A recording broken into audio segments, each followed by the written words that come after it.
찬송가 부르겠습니다. 찬송가 341장을 부르겠습니다. 341장 찬송 부릅니다.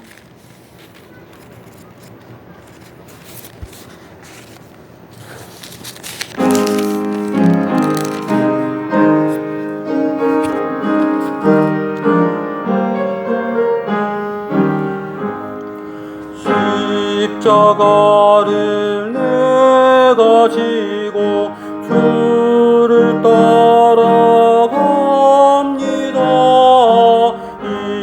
이제부터 예수로만 나의 보배 삼겠네.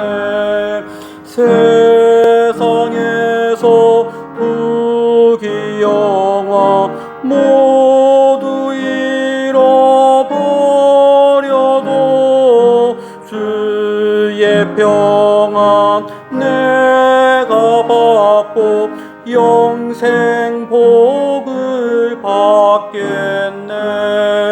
주도 곤욕 당했으니 나도 곤욕 당하리. 세상 사람 감사하나 예수 진실합니다. 예수 나를 사랑하사 빛난 얼굴 보이면 원수들이 미워하여도 염려할 것 없겠네. 내가 핍박당할 때에 주의 품에 안기고 세상 고초 당할수록 많은 위로 받겠네. 주가 주신 기쁨 외에 기뻐할 것 무엇냐. 주가 나를 사랑하니 기뻐할 것뿐일세.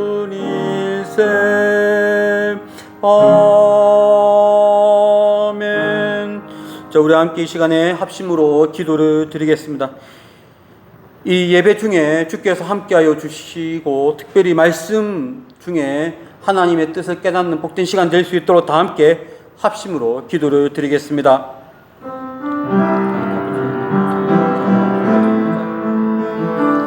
이 시간 예배 드릴 수 있도록 은혜 주었으니 감사합니다. 이 예배를 온전히 하나님께 드리기에 부족함이 없는 시간 되게 해주시고 우리가 말씀을 듣고 또 결단할 때 주께서 함께 해주시고 그 말씀이 우리 심령을 새롭게 하며 그 말씀이 우리 심령을 또 살리는 또 하나님 뜻대로 결단하는 그러한 시간 될 수 있도록 주여 그 은총을 더하여 주시옵소서. 참으로 감사하고 예수님의 거룩하신 이름으로 기도드립니다. 사도신경으로 신앙을 고백하겠습니다. 전능하사 천지를 만드신 하나님 아버지를 내가 믿사오며 그 외아들 우리 주 예수 그리스도를 믿사오니 이는 성령으로 잉태하사 동정녀 마리아에게 나시고 본디오 빌라도에게 고난을 받으사 십자가에 못 박혀 죽으시고 장사한 지 사흘 만에 죽은 자 가운데서 다시 살아나시며 하늘 오르사 전능하신 하나님 우편에 앉아 계시다가 저희로서 산자와 죽은 자를 심판하러 오시리라. 성령을 믿사오며 거룩한 공회와 성도와 서로 교통하는 것과 죄를 사하여 주시는 것과 몸이 다시 사는 것과 영원히 사는 것을 믿사옵나이다. 아멘. 찬송가 357장을 부르겠습니다. 357장을 찬송 부릅니다.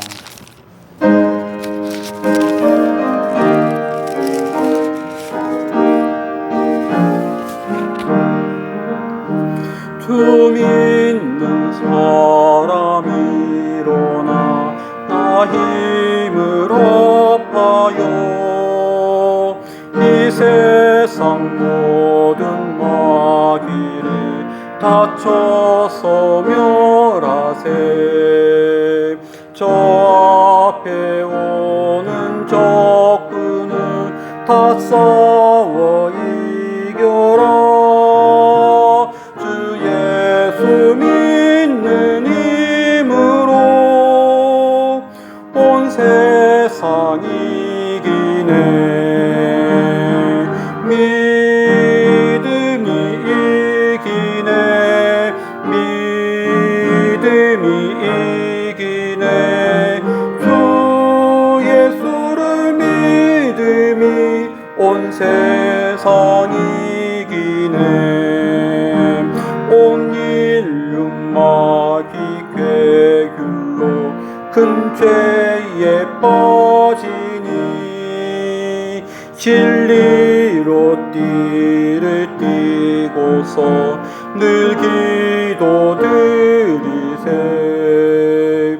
참 믿고 의지하면서 겁 없이 나갈 때 주 예수 믿는 힘으로 온 세상 이기네. 믿음이 이기네. 믿음이 이기네. 주 예수를 믿음이 온 세상 이기네. 끝까지 이긴 자에게 흰 옷을 입히고 또 영생 복을 주시니 참 기쁜 일일세. 이 어두운 세상 지나서 꼭 주 예수 믿는 힘으로 온 세상 이기네. 믿음이 이기네. 믿음이 이기네. 주 예수를 믿음이 온 세상 이기네.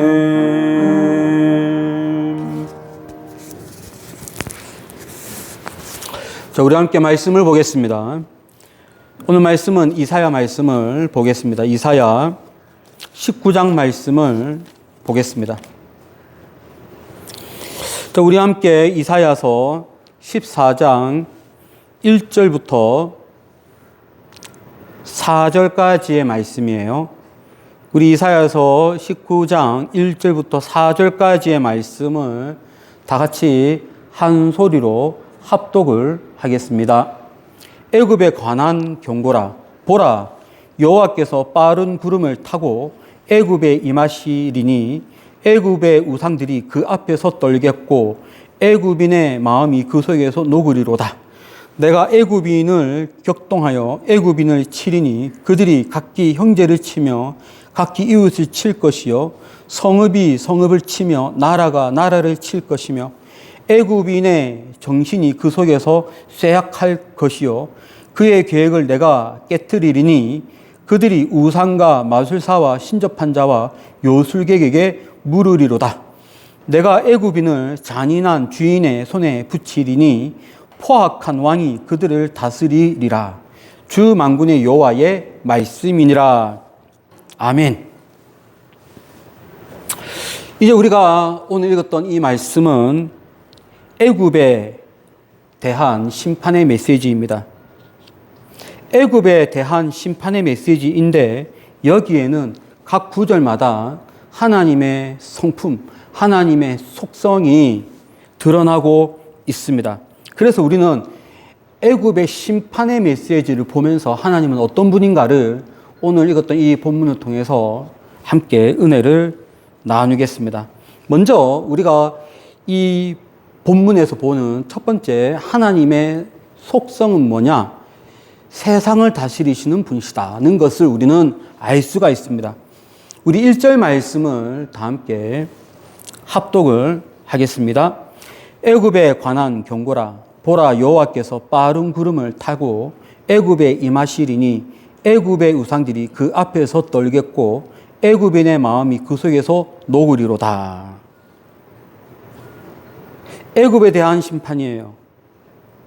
그런데 애굽에 대한 심판의 메시지를 하는데 애굽에 대해서 무엇을 언급하냐면 애굽의 우상을 먼저 언급을 하고 있습니다. 어떤 우상일까요? 여러분, 가나안 그러면 우리가 딱 떠오르는 우상이 있잖아요. 바알. 수메르 이러면 떠오르는 이름이 있죠. 마루드. 모압 그러면 제일 먼저 부각되는 신이 몰렉입니다.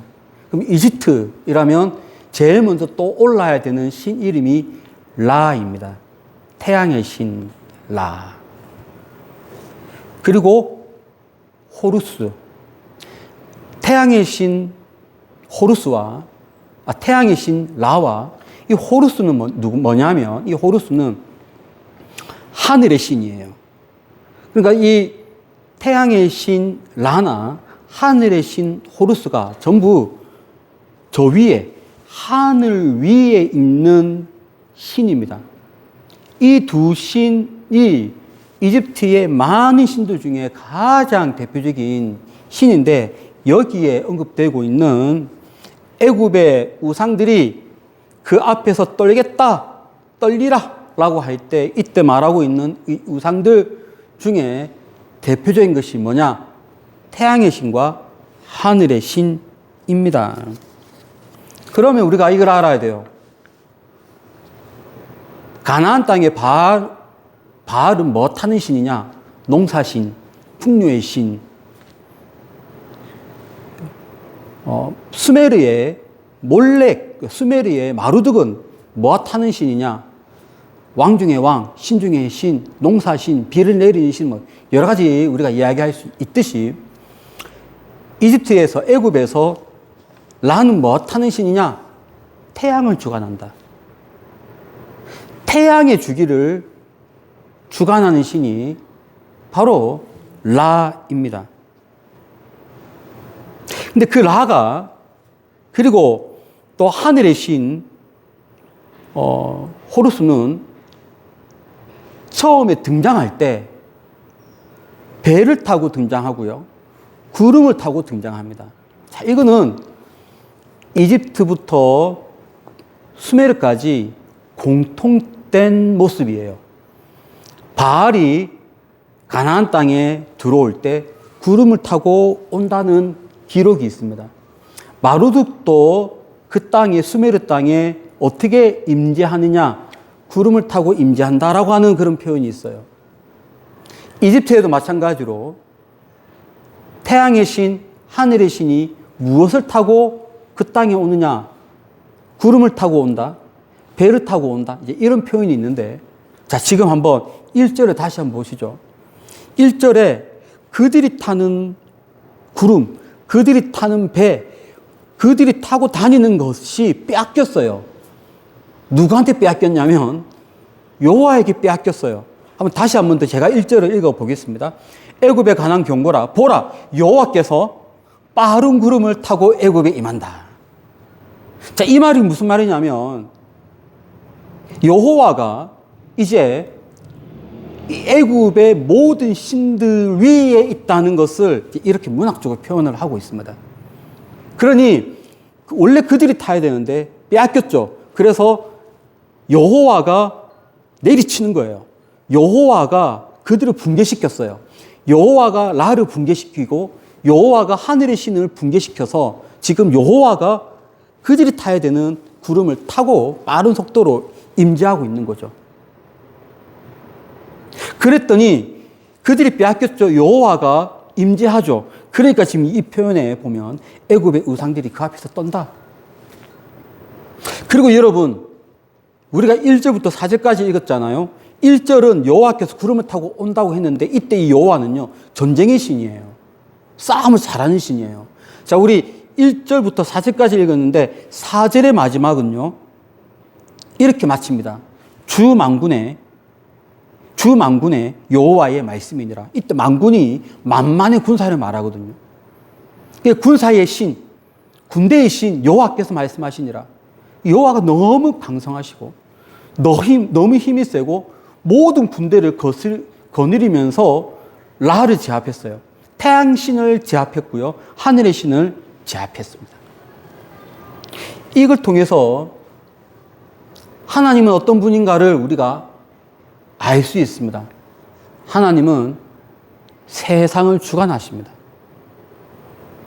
그러면 애굽인들이 보는 태양신과 애굽인들이 보는 하늘신은 어떠한 이미지였냐면 세상을 다스린다고 봤거든요. 하늘 보세요. 하늘에 있는 신과 그 태양신이 항상 그 있으면서 전 세계를 다스리고 통치한다고 본 거예요. 그런데 지금 그들은 내쫓고 여호와가 그 자리에 있으니 이것이 말하는 바가 뭐냐 하면 이 세상을 주관하는 분이라는 거예요. 누가요? 여호와께서. 여호와는 세상을 주관하는 분이십니다. 우리는 이걸 알아야 돼요. 우리가 지금 믿고 있는 하나님은 어떤 분인가?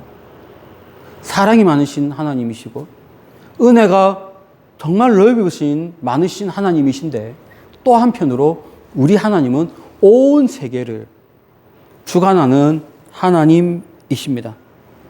그래서 여러분, 우리는 지금 이사야서 19장을 읽고 있는데 이미 14장부터 우리가 본격적으로 각 나라의 심판의 메시지를 계속 보고 있잖아요.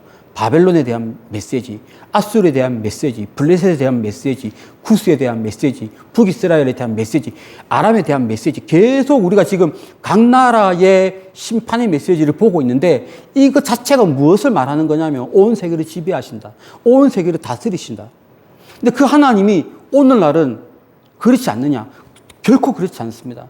하나님은 지금도 온 세계를 다스리시는 하나님이세요. 우리가 그것을 믿어야 됩니다. 내가 믿는 하나님은 누구신가? 온 세계를 다스리신 분이시고 온 세계를 지배하시는 분이시다. 그러면 온 세계를 지배하시면 나의 생활하고는 좀 거리가 먼가요? 결코 그렇지 않습니다. 세계를 지배하시는 하나님은 나도 지배하시고 우리 가정도 지배하십니다. 통치하십니다. 그러니 여러분, 우리가 정말로 하나님을 잘 믿어서 하나님이 우리에게 역사하는 그것을 우리가 체험을 해야 됩니다. 이제 우리는 예수님을 믿고 있습니다. 말씀에 우리 예수님이 어떠한 분인가도 성경을 통해서 알 수가 있습니다. 마태복음에 예수님에 대해서 이렇게 표현을 하고 있습니다. 마태복음 24장 30절이에요. 인자가 구름을 타고 능력과 큰 영광으로 오신다. 인자가 구름을 타고 오신다. 다니엘서 7장에는 앞으로 올 메시아를 두고 어떻게 표현을 하고 있냐면 구름을 타고 인자 같은 이가 오신다라고 표현하고 있어요. 그러니 여기에 구름을 타고 오시는 그 하나님이라고 묘사했는데 이제 진정으로 이 세계의 지배자이시고 이 세계를 통치하시는 분으로서 예수님을 소개를 하는 것을 우리가 말씀을 통해서 알 수가 있습니다. 이제 우리는 예수님이 믿는 사람으로서 이 세계를 지배하시고 이 세계를 통치하시고 그리고 나의 인생도 지배하시는 그 예수님을 진정으로 믿는 그런 우리 신앙이 되어야 할 줄로 믿습니다. 자, 또 오늘 이 말씀을 통해서 알 수 있는 하나님은 어떤 분일까요? 하나님은 평화를 주시는 분이십니다. 다 함께 2절 말씀을 합독을 하겠습니다. 내가 애굽인을 격동하여 애굽인을 치리니 그들이 각기 형제를 치며 각기 이웃을 칠 것이요 성읍이 성읍을 치며 나라가 나라를 칠 것이며. 우리가 이 2절을 통해서 하나님의 성품을 알 수가 있습니다. 하나님은 어떤 분이냐? 하나님은 평화를 주시는 분이에요. 지금 2절 말씀은 성읍이 성읍을 치고 사람이 사람을 치고 완전 엉망진창을 묘사하고 있는데 왜 하나님이 평화를 주시는 분이시냐?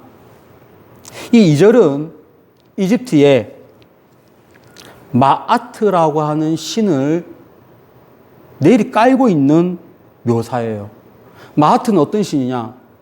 마아트는 이 세상에 평화를 주는 신이라고 애굽인은 믿었어요. 자기네들이 믿는 바로, 세계사에서는 파라오라고 얘기하는데 그 파라오 혹은 바로가 마아트의 힘을 빌려서 그 땅에 평화를 내린다라고 그들은 믿었어요. 이집트는요, 이집트의 역사를 공부하면 어떤 것이 주로 많이 나오냐면 요 지중해가 있고 나일강이 있고요. 이집트가 이렇게 있잖아요. 여기를 두고 상 이집트라고 하 이집트라고 얘기하고 여기를 상 이집트라고 얘기합니다. 상 이집트와 하 이집트가 항상 싸웠어요. 여기에 큰 세력이 있으면 밑에 큰 세력이 있는 거예요. 마치 우리나라에 이런 개념으로 보시면 되겠습니다. 고구려가 있고 신라가 있고 뭐 신라가 있고 백제가 있고 뭐 그런 것처럼 이 이집트 안에 큰 세력이 있는데 하나는 하 이집트, 하나는 상 이집트.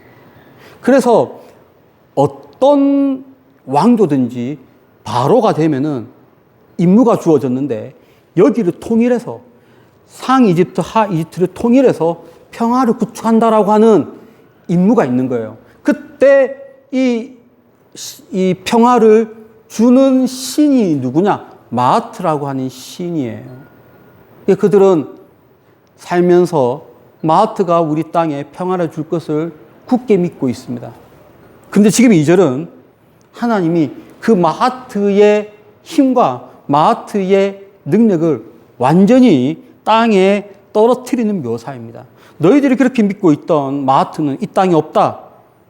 각기 이웃이 이웃을 칠 것이고 성읍이 성읍을 칠 것이고 나라가 나라를 칠 것이고 너희들에게는 평화가 없다는 거예요.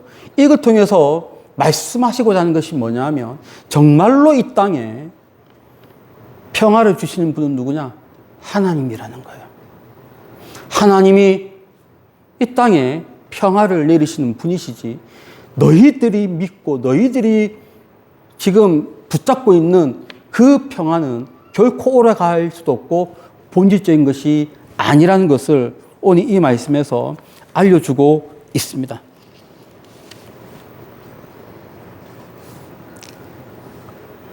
우리가 알고 있는 바 하나님이 분명히 우리에게 평화를 주시는 분이신데 그 하나님이 이 땅에 보내신 예수님이 진정으로 또 이 땅에 샬롬을 주시는 분이라고 말씀을 하고 있습니다.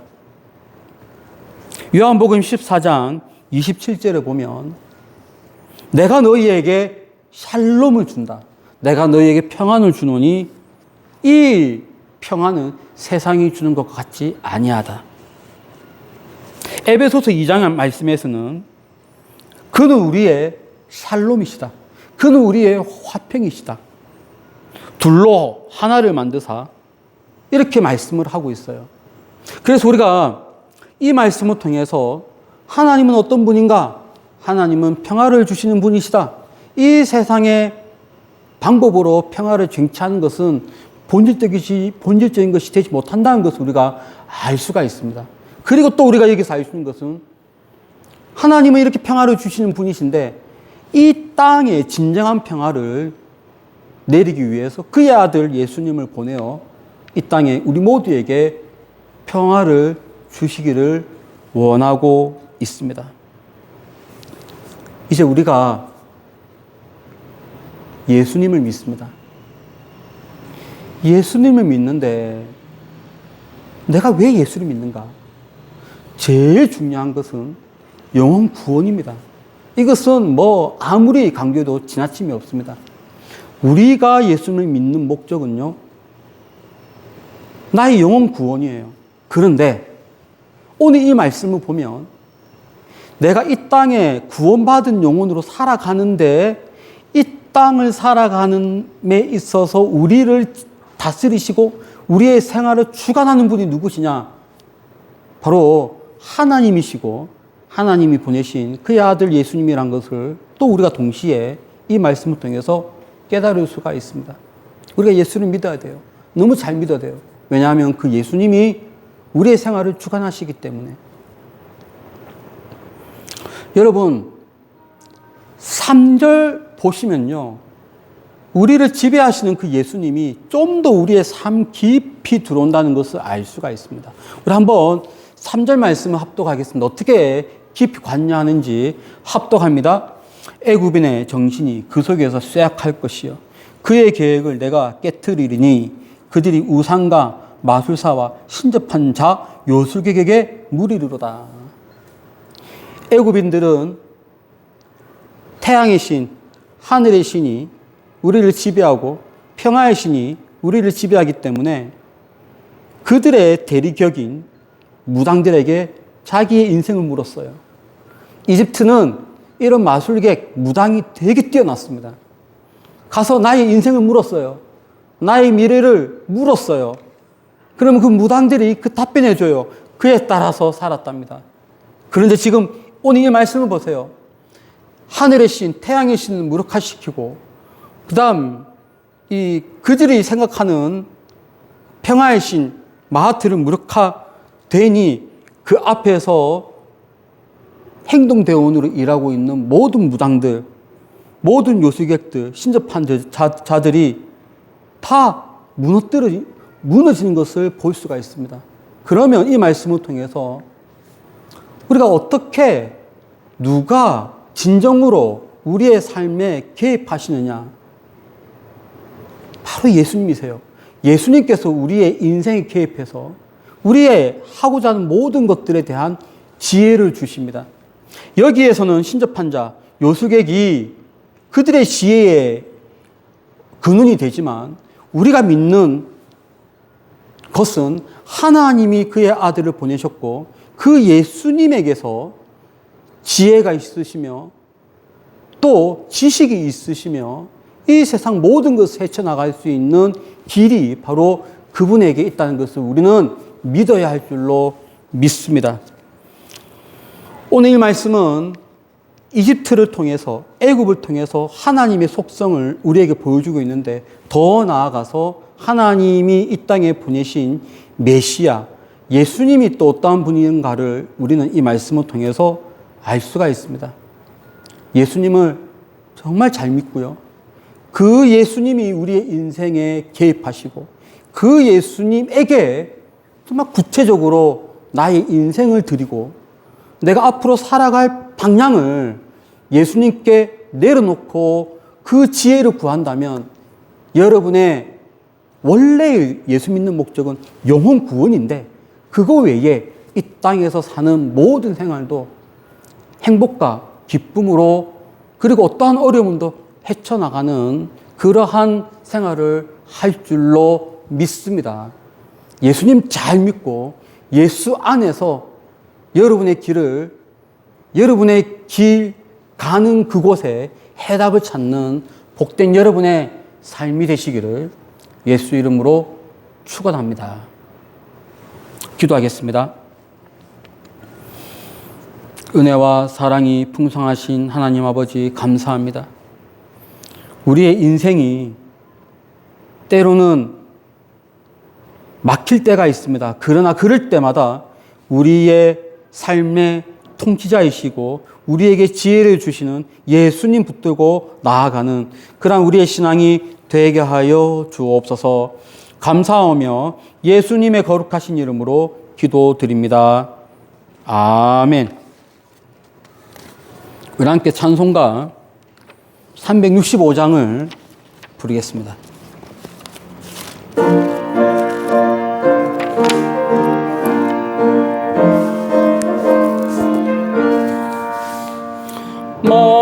마음속에 근심 있는 사람 주 예수 앞에 아뢰어라. 슬픈 마음 있을 때라도 주 예수께 아뢰라.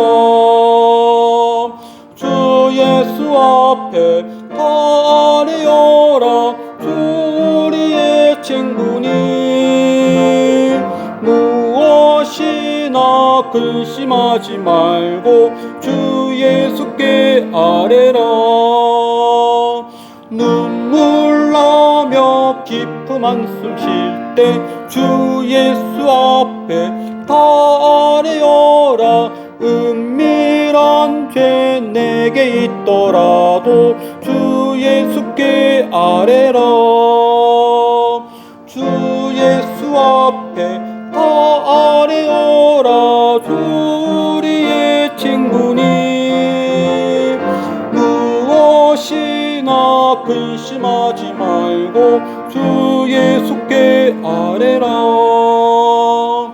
괴로움과 두려움 있을 때 주 예수 앞에 다 아뢰어라. 내일을 염려하지 말고 주 예수께 아뢰라. 주 예수 앞에 다 아뢰어라. 주 우리의 친구니 무엇이나 근심하지 말고 주 예수께 아뢰라. 죽음 앞에 겁을 내는 자여 주 예수 앞에 다 아뢰어라. 하늘나라 바라보는 자여 주 예수께 아뢰라. 주 예수 앞에 다 아뢰어라. 주 우리의 친구니 무엇이나 근심하지 말고 주 예수께 아뢰라. 자, 우리 함께 받은 말씀 붙들고 이 시간에 기도를 드리겠습니다. 오늘 애굽에 대한 심판의 메시지 속에서 하나님은 어떤 분인가, 또 예수님은 어떤 분인가를 우리가 깨닫게 되었습니다. 우리 함께 이 시간에 예수님, 우리의 인생의 설계자가 되어주시고 우리 인생이 힘들 때마다 우리에게 지혜를 주시고 잘 헤쳐나갈 수 있는 그러한 힘과 능력을 주십시오. 다 함께 받은 말씀 붙들고 기도를 드리겠습니다. 하나님 아버지 감사합니다. 우리 아버지여, 우리의 인생 가운데 함께 해주심을 감사합니다. 하나님은 우리의 전 세계를 다스리시고 또한 우리에게 평화를 주시는 분이시고 우리의 인생에 함께 하시는 분이신데, 이걸 위해서 그의 아들을 이 땅에 보내주어서 더 구체적으로 우리가 살아갈 수 있도록, 더 구체적으로 이것을 문제를 해결해 나갈 수 있도록 우리에게 답을 주신 것 감사합니다. 예수님 잘 붙들고 예수님 안에서 지혜를 구하고 예수님 안에서 이 땅을 힘차게 살아갈 수 있도록 주님 우리에게 능력을 주시고 지혜를 붙들어 주옵소서. 이제는 예수 그리스도의 은혜와 하나님의 크신 사랑하심과 성령님의 감화 감동 충만한 그 역사가 오직 예수 붙들고 이 땅 살아가기를 소망하는 여기 있는 주의 사랑하는 자녀들과 이들의 가정 위에 지금부터 영원토록 함께 있을지어다. 아멘.